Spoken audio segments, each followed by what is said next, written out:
Hi there, everyone. I'm Maddy Ryley, the Senior Associate Editor at Trade Show Executive. I'm joined today by three incredible industry leaders: Sonia Thomas, the Executive Director of the Women in Exhibitions Network; Joyce Russell, who is IAEE's Women's Leadership Committee Chairperson; and Mary Larkin, who is the incoming SISO Chair.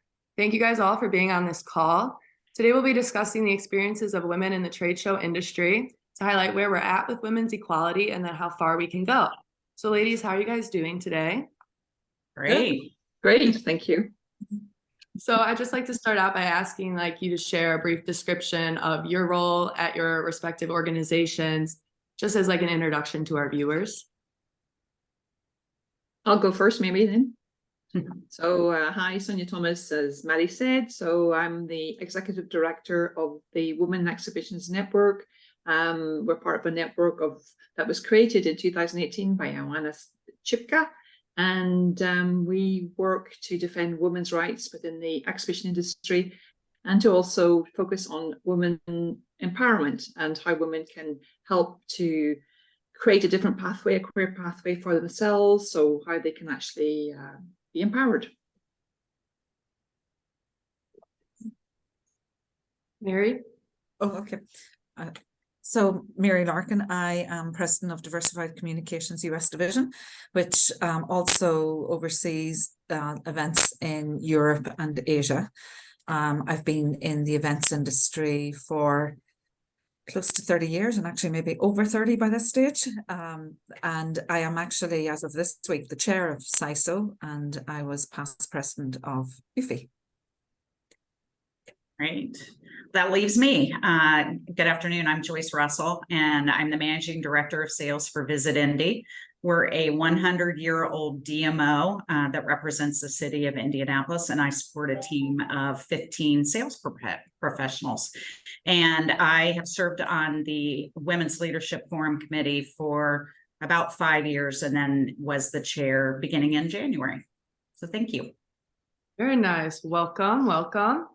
So my first question for you guys is, was there a moment where you knew that supporting women's professional development was a passion of yours that led you guys into the positions that you're in now? For me, it was a very, very obvious passion. I was previously the Chief Operations Officer of UFI, and even during my tenure at UFI, I was already working with different women within the exhibition industry. When the possibility arose that I could work with the Women Exhibitions Network, I very gratefully accepted the challenge. So yeah, definitely. I'm also a coach, so I do executive coaching and team coaching. I'm trained in coaching, and this helps me as well to see what biases we have, what behavior we need to adopt to help us to overcome biases, etc. And I've also trained at the London School of Economics in inclusive leadership. So yeah, definitely. So I'm going next. Go ahead. So for me, obviously being a woman in any sort of business, you do realize that you have a different hill to climb, as it were. But for me, sort of the enlightening moment, I was speaking at an event, and it was a CEO type summit, and standing on the stage, I looked out into the audience, and I saw there were probably 200 plus people in the room, and I think I counted maybe 9 women. And I realized during the break, with discussions with 2 of those 9 women, that there were no women on any of the panels for the discussion. And out of that came a women's special interest group as part of the association we were involved in. And what ended up happening was we created the first women's leadership event and had education for women. And at the beginning, it was all about like how women respond differently in businesses and how they act differently in businesses to men, and what we needed to do to sort of overcome the gap. And there was so it's sort of gone from there. So I feel like when I fell into it, I would say that my name is fairly attached to it by now. So. And I would say that my passion for it really started when I was in college. with my collegiate sorority, and I have always volunteered for that organization, and really have loved being a mentor to young women. But from a work standpoint, my very first job in the industry, I worked for this lady by the name of Jenny Bedell, and I was working for Weston, and Jenny was the smartest woman I've ever worked for. And she was also the toughest boss I ever had. And I knew that at a very early age. And she was very intentional about teaching me about the hotel business and how to be really good at it. And so I frequently now think about what Jenny would do, and with mentoring, the young members of our staff, and just being authentic, being honest, and developing great customer relationships. So that's always really been a passion of mine. And we do the same thing at the Women's Leadership Forum. Every year we have new women coming into the industry, and I love the fact that we get to bring them along with us for this really terrific one-day conference. I would add that the work that everyone's doing, you could see a difference in events that we attend where there are more women on panels.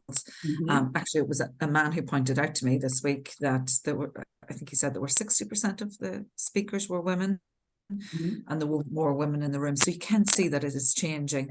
And I do believe that that opportunity to bring women along, or, you had to learn as well, but also bring women in your organization along, or helping women who have no one to help them in their organizations. I think it's starting to make some difference. Yeah, the organization I work in is very male heavy on the executive leadership team.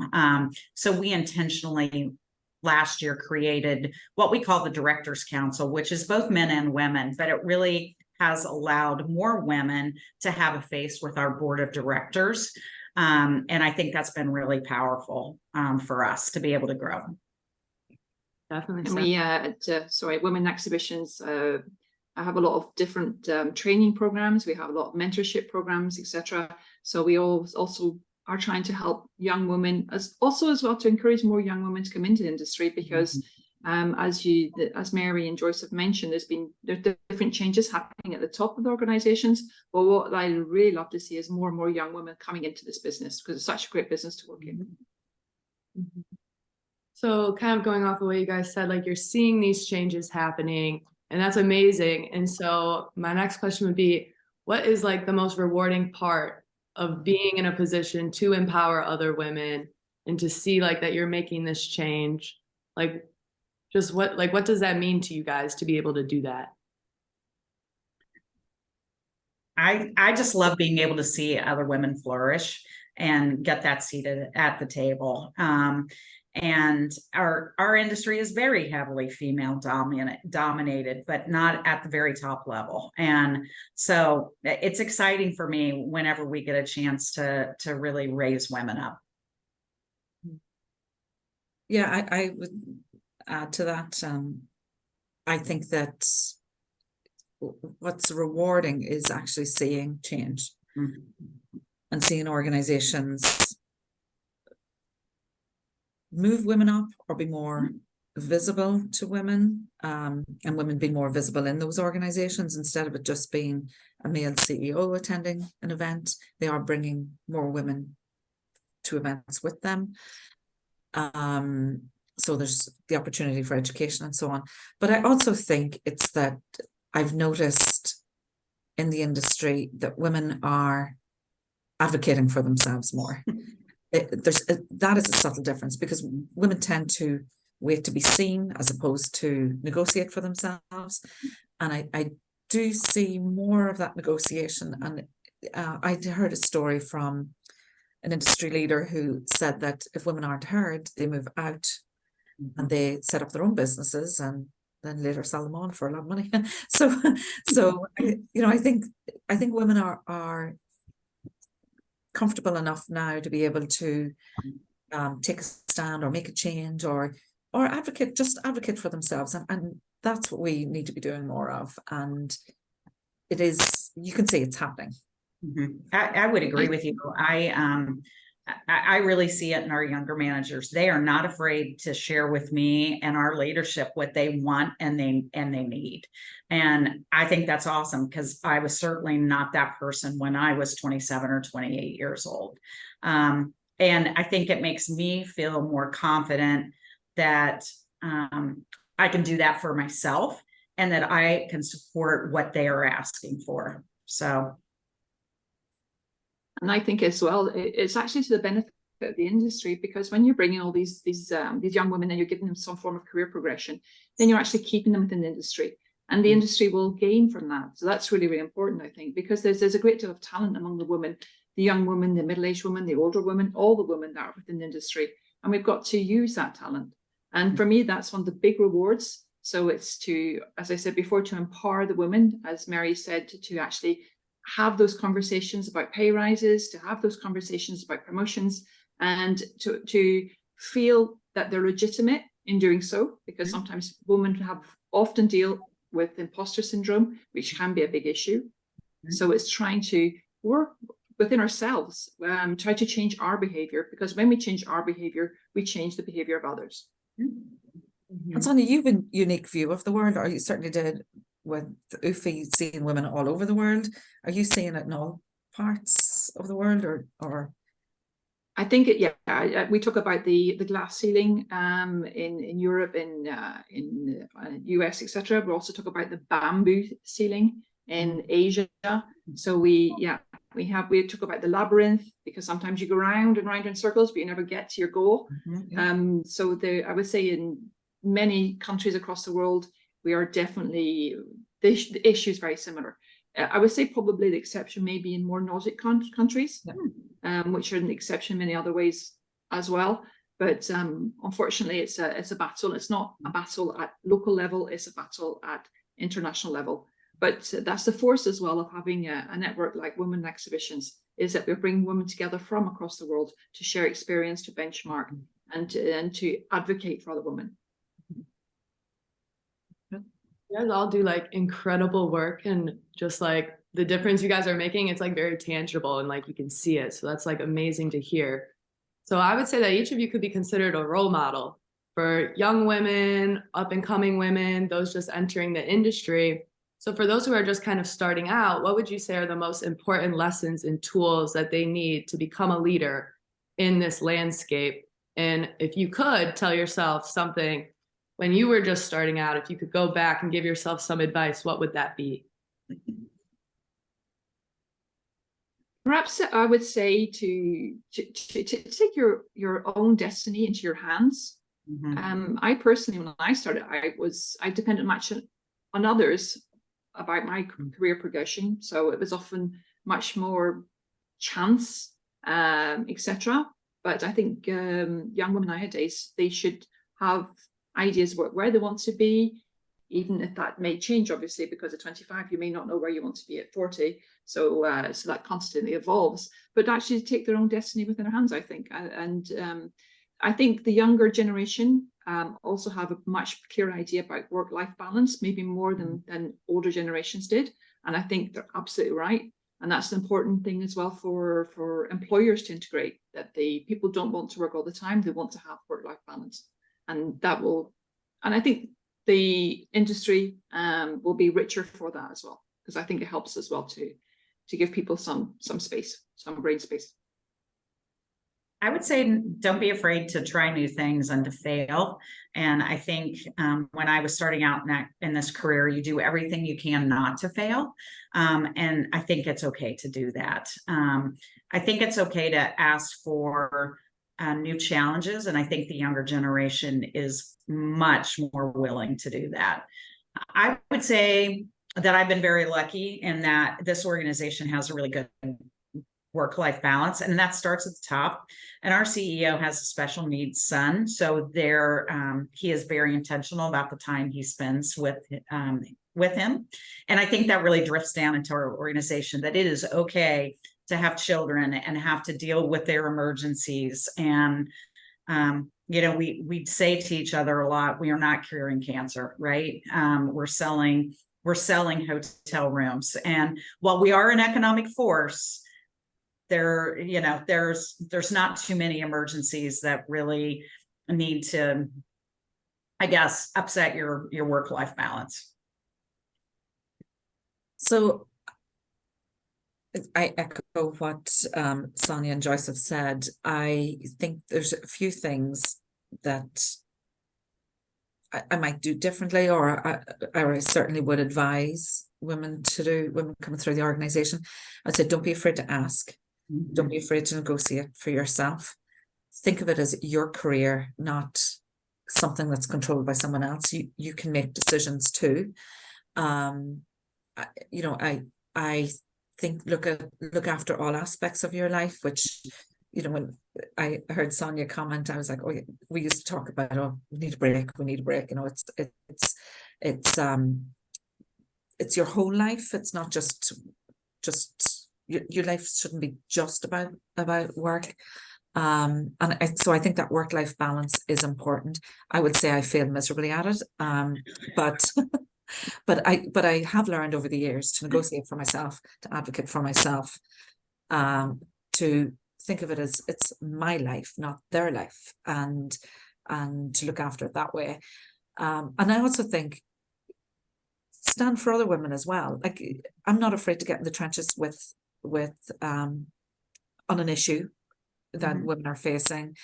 I do feel that there's a way that we can, support other women as we're going through our own daily lives. And I do tell what I actually did buy my staff the book Women Don't Ask, and I said you can use that in everyone else but me. So this was all about negotiating, and I was like, I'm not teaching you to negotiate with me. but it's, I do believe that once I started to do that for myself, the trajectory changed. So, and I think just to add something that Joyce said, she talked about challenges and setbacks. I think sometimes women aren't very good at dealing with setbacks. Generally speaking, sometimes we take it very literally, whereas men kind of say, okay, fine, get up, I'll pick myself up and I'll carry on. So I think we also have to learn to manage setbacks better, to learn to deal with them and to learn from them. It's not easy, but it's something we must learn to do. It's not all personal. No. Yeah, exactly. I do think I do think women take things a little more personally. At least I see that in our organization. But I think that's part of that comes down to communication style too. And I can say something to a younger manager that comes off very, very differently than my male boss if saying the exact same thing. So, and we ruminate more. We do things sometimes, and but that's also something I think we should shift. Not what we do wrong or do differently or whatever. Let's talk about the things that we do well. Well, yeah, you're right. We're really good at managing people. We're really empathetic. Let's talk about that and forget the other stuff. Yeah. Well, yeah, let's talk about the fact that I saw a video with Christine Lagarde, who was talking about how well women prepare for meetings. Yeah. So if you're a woman, you'll have prepared, you'll have studied everything the day before, you've thought about all the questions, you've answered all the questions, and the women are extremely good at making sure they do their prep work. So it's like, wow, aren't we good at this? Aren't we? And we have a great deal of empathy. We have. I mentioned my very first boss. I mean, she really taught me how to be prepared. And I really credit her to that I don't go into meetings without, really understanding the content and what the potential questions are. And I try to do that for my team when I'm talking to them about different accounts. I try to help them dig into what's really the issue, or what the end result, what we're trying to get to. Yeah, and I also think we try to be superwoman, and I have a staff member right now. We are superwoman. We are right. We are. Our capes are right back here. So a staff member now who says to me, "There's only so much I can do in a day." I'm like, you know what? She's right. She's right. Instead of like taking on more, I'm trying to learn from her. And the other thing that I've noticed, like and I've only learned this sort of later in life, that there's the meeting before the meeting. Yes. And women are cramming so much into the day that they show up for the most part on time. Yeah. But there's been a meeting, the agenda's set, the tone is set, because men are typically in the meeting that little bit earlier. Yes. And Yeah. I've noticed that lately. So the conversation's already started. Yeah, and some of the important things are said. Some of the Yeah. important things are already discussed. Well, what do you think of this? Before the meeting even starts, Right. that sets the tone. And you're coming in later into it. You've missed sort of the nuances, but there's, I still have to learn that lesson.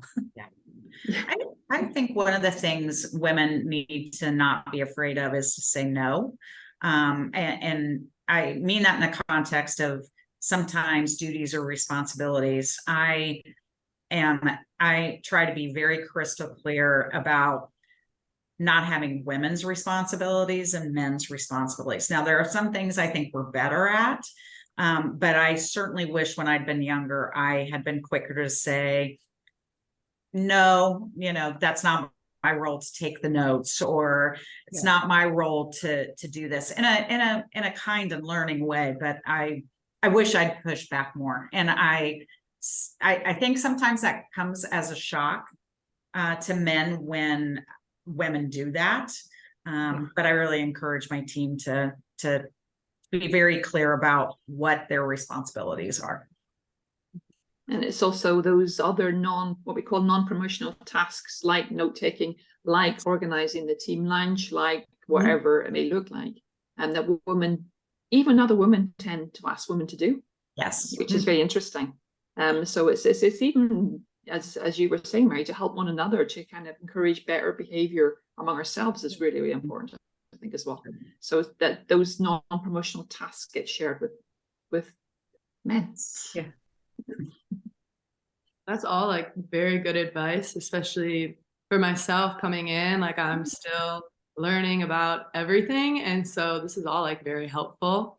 I also wanted to ask that, just speaking about like the industry at large, what would be some like easy, like actionable steps that people could take today to like help empower women, help drive forward and push towards like more gender equality in the workplace? Okay. Good question. Well, first of all, join the Women Exhibitions Network. Attend the Women's Leadership Forum, right? Yeah, exactly. It's true. But when you become part of the network, you can actually learn a lot from the network. And being part of a network is something that men do really, really well, networking.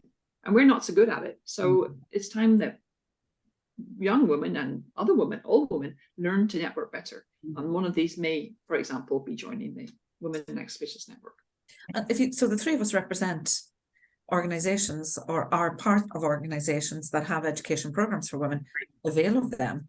Yes. Read the articles. Absolutely. Like, there's ways to educate yourself. It's not that hard to find anymore. Read some of the books, learn about the negotiation. There's opportunities everywhere, and Sonia's right, the networking is key, because other women are going to help other women as well. So for IAEE, the Women's Leadership Forum has always been held in the DC area. And so it might not be practical for some people to attend that, but we do have a virtual option that we'll be hosting on July 26th. And we have monthly, what we call the Buzz Power Hour, where we select a topic. We limit it to 20 to 25 women, and it's complimentary for IAEE members. It's 1 hour once a month. And I really think you can avail yourself of those kind of things. I would also say volunteer. I think, Sonia, you touched on that. Volunteer for committees within all of the different organizations. And don't be afraid to do that. I would add to that, if you're in the for-profit world, get involved with SISO, get involved with IAEE as well, and get involved in the associations that provide a network for you.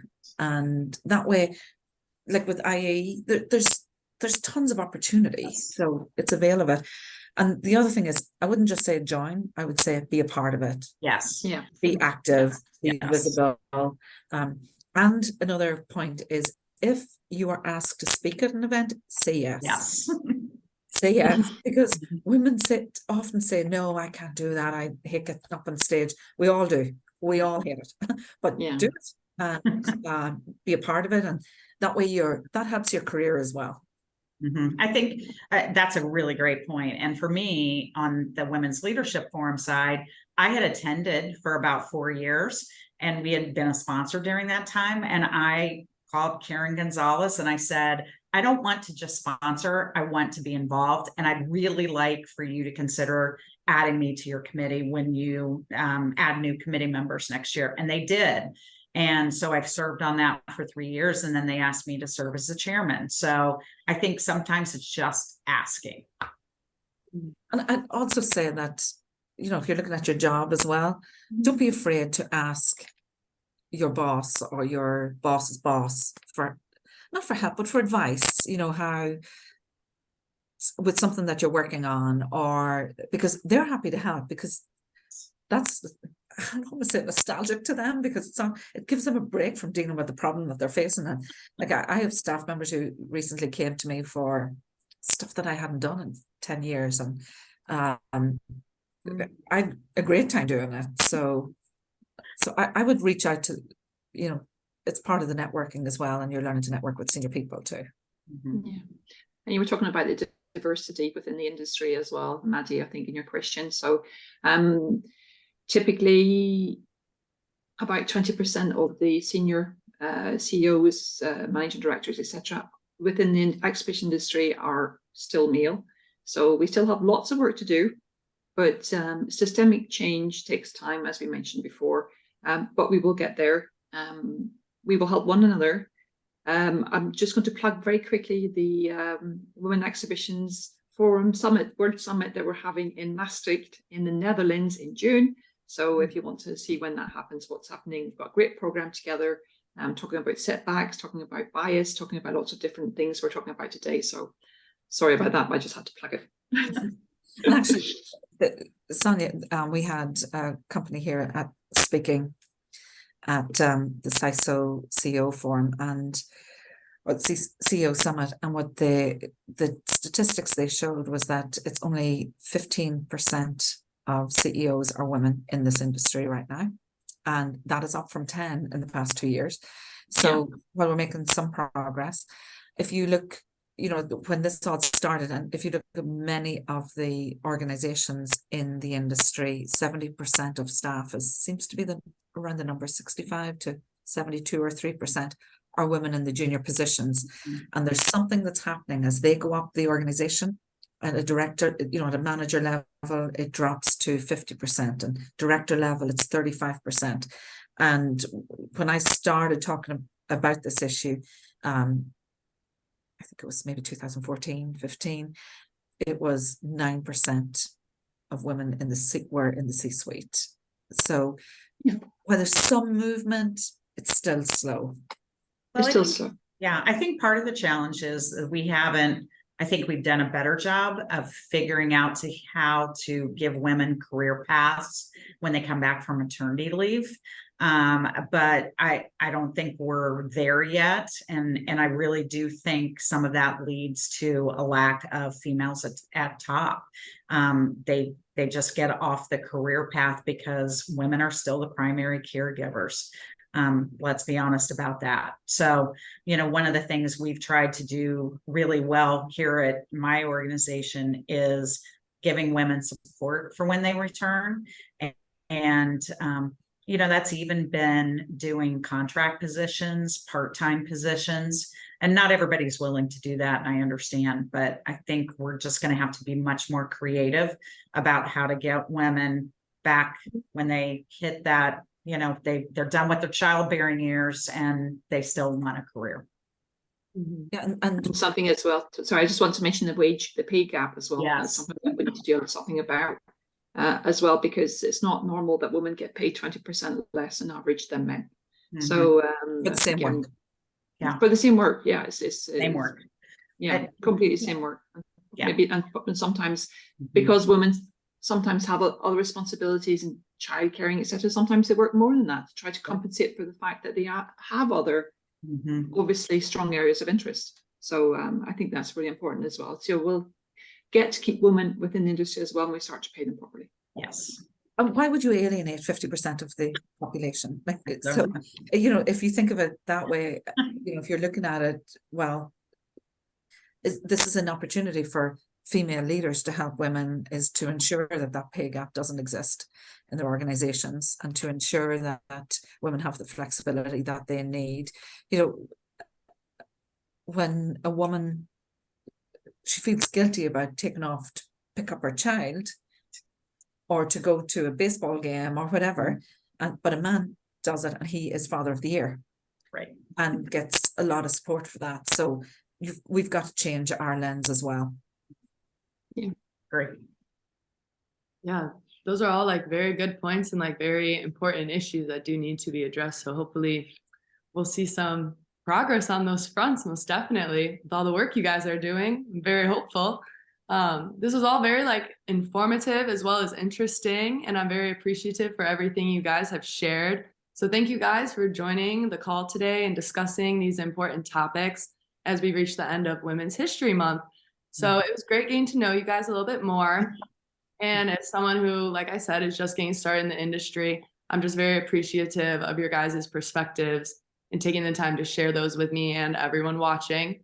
And to our viewers, thank you guys for tuning in. You can read more about and from these wonderful women in the March edition of Trade Show Executive, which is available online at our website. So feel free to check that out. And yeah, have a great day. Thank you. You too. Thanks for Thank having you. us. Bye.